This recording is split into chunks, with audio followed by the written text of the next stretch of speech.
Souvenez-vous, en 2015, la loi Macron libéralisait le marché du transport routier longue durée. Des trajets en car entre différentes villes de France étaient ainsi proposés. Deux compagnies se partagent le marché, Blablacar et Flixbus. À Nancy, Brabois, ce matin, Jean-Pierre Petit-Colas et Olivier Bouillon sont allés recueillir le sentiment des voyageurs en partance pour Saint-Dizier et Paris ce matin.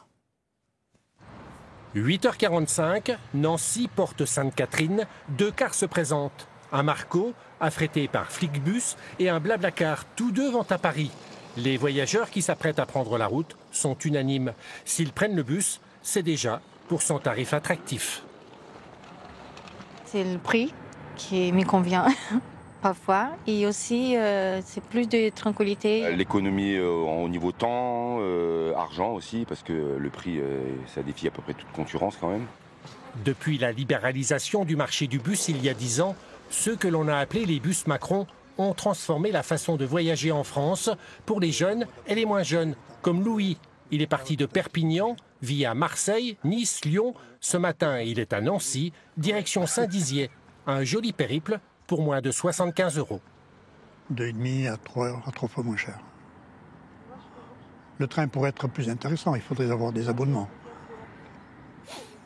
Mais sans abonnement, non, le bus est largement plus intéressant. Un exemple, Blablacar dessert plus de 200 villes en France, un maillage principalement interrégional, avec des lignes qui ne passent pas forcément par Paris. La clientèle adhère. Le constat, il est sans appel. On a dépassé le niveau du marché allemand, qui est un marché historiquement très très fort.